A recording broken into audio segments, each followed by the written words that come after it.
Hello! That's Laura over there, no? Yung kwento ni Laura is sinundan ko lang. Nung pininturahan ko siya ng all white, nung may lumabas na silhouette sa plywood, kasi yung plywood ginamit sa construction, so pinagaluan ng simento. So nagkaroon ng mga, alam mo na, tama ng pala. So yung mga blemishes na yun, nag-form ng isang muka, which I called him Laura. No? And of course, this is the overthinking man, like most of us naman. Hindi pa nangyayari, naisip na natin yung mga problema. Ito is the, alam niyo naman to, is the Troll Master. Matagal na to. Troll Master. Meron pang ibang versions yun. Kasi may mga show na humihingi ng mas maliit na version. Ito yung Troll Master ko. And of course, ito ginawa ng isang friend sa TP, si Kino Magic. Nasa Carnival Cruise na siya ngayon, magician. Ginawa niya to bago siya umalis. Andito siya ngayon, kaya lang from China. So, tutuloy niya yung kanyang painting sa wall natin. Yung spaghetti and meatball monster. Ganda. Nandito sa likod, kaya natabunan nung World War II na jeep. Lilipat siya dito sa entrance. Pagbalik niya. Okay, let's talk about the AI. No? So, I'm out of the BPO lang. Kare-resign ko lang na sa aking BPO stunt. Pwede pa rin naman bumalik. Kaya lang, meron ng VA, virtual assistant. Mukhang mas bagay sa akin yun. Kasi dati naman ako may business. So, meron nga ako mga offices. Nagkaroon nga ako ng mga offices. Dahil nagpo-program kami dati sa WordPress website. Yun ang business namin. Ano yun before the Facebook. So yung Facebook, namatay yung mga website nung dumating yung Facebook.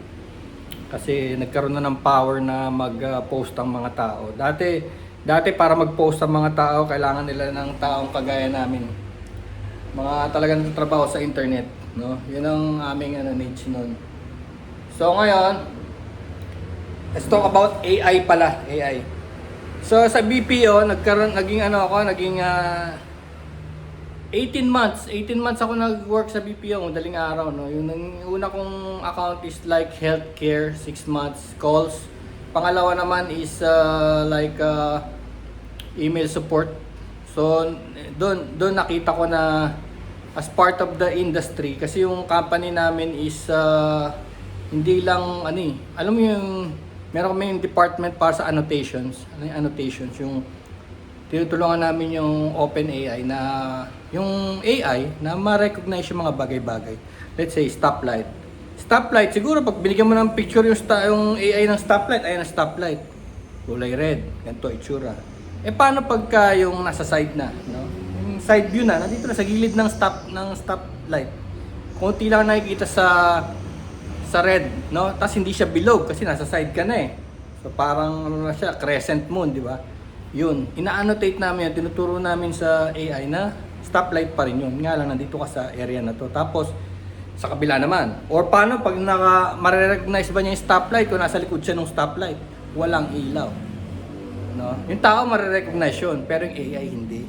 Kaya ang ginagawa, tinuturuan din namin yung AI na sabihin na, stoplight yan, nakatalikod lang.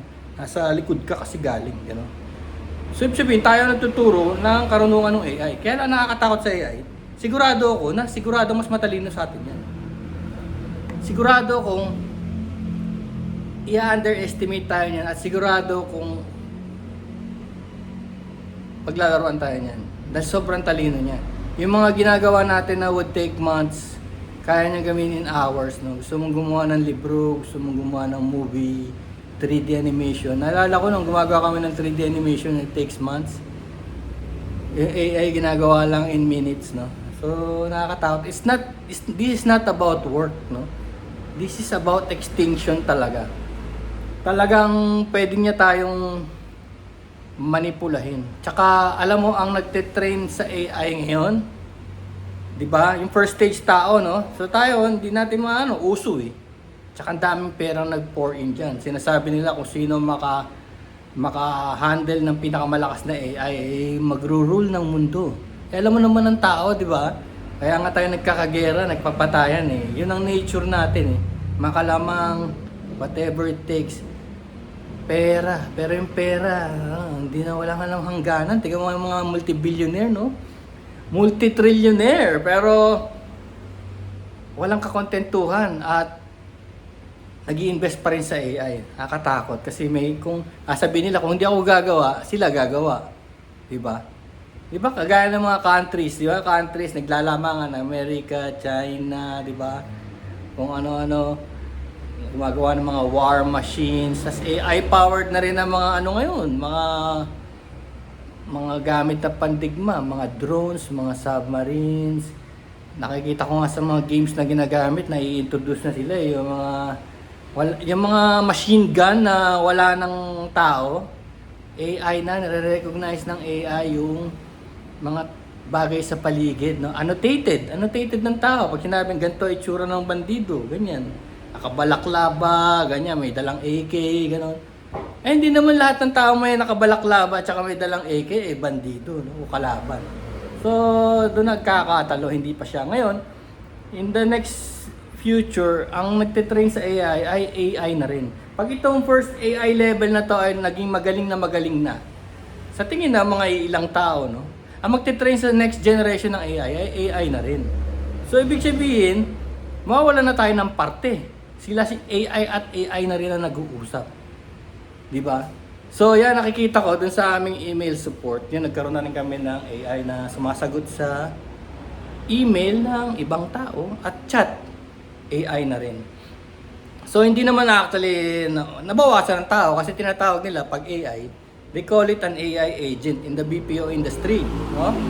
Pag sinabi mo sa kliyente mo na hire nyo kami kasi naka-AI na kami. Ilan? 80%.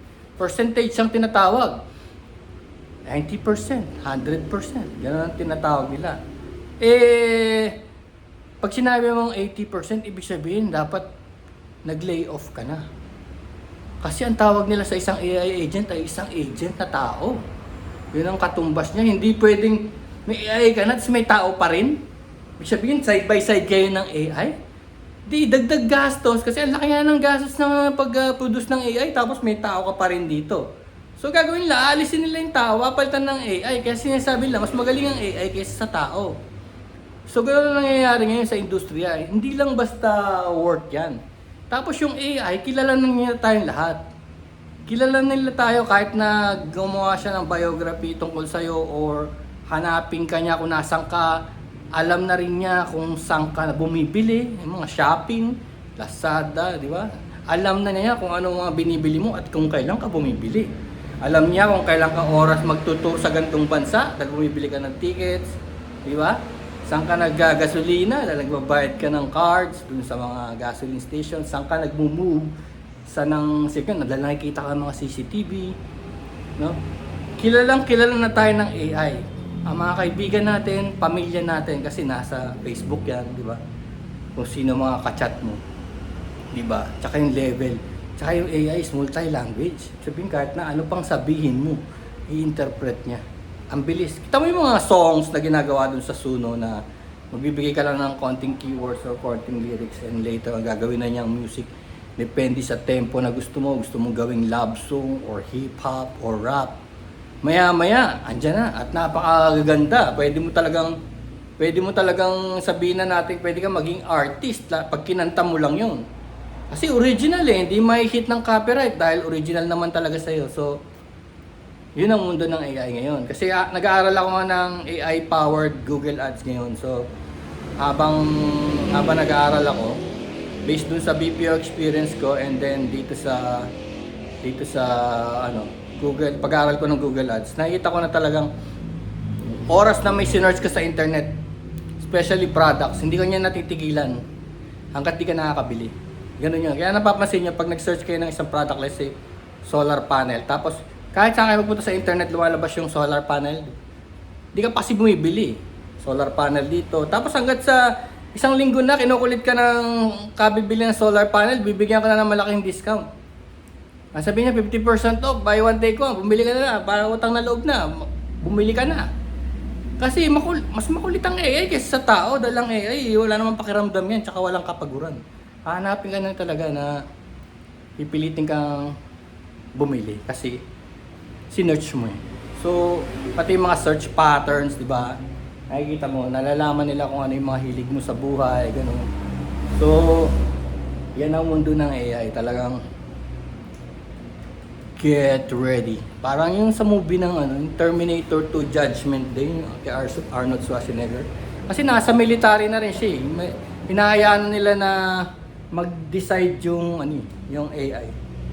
Hinahayaan na. Kasi nga naman, para bang may tao dito.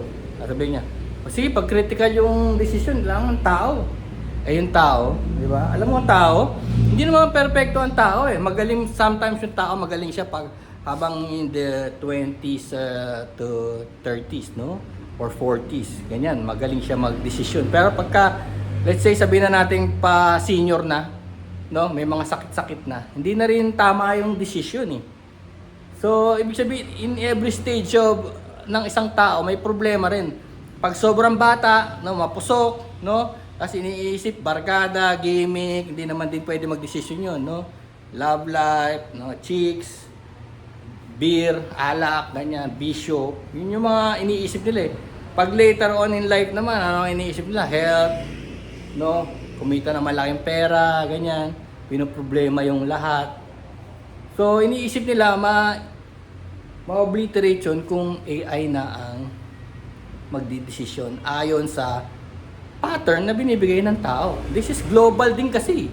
Global din kasi yung yung annotations, yung human training, no? So ang irony lang naman doon is tayo nagte-train sa kanila sa AI. Sa ngayong panahon na maraming mga BPO industry diyan nagte-train sa AI. Tinetrain natin sila. Tinetrain natin yung mag-obliterate sa atin. Tinetrain natin siya. Galing kung paano mag-isip ang human brains, no? And maybe that's our next evolution in the future. Baka matuto na yung matuloy na yung cyborg, no? Yung halo na yung machine and humans. Just like the Terminator movie by Arnold Schwarzenegger. Okay. Peace.